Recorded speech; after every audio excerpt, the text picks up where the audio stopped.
In the recent release, you will find completely redesigned area edit buttons.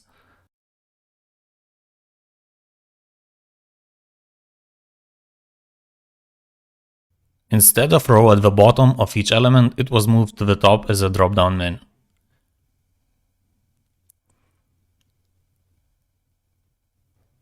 It has all the same actions as buttons did, but I hope this approach will be less overwhelming and bring more clarity. Also, now you don't have to switch tabs to access non-active tab actions.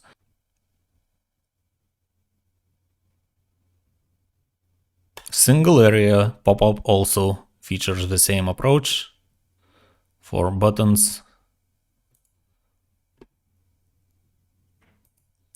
or columns.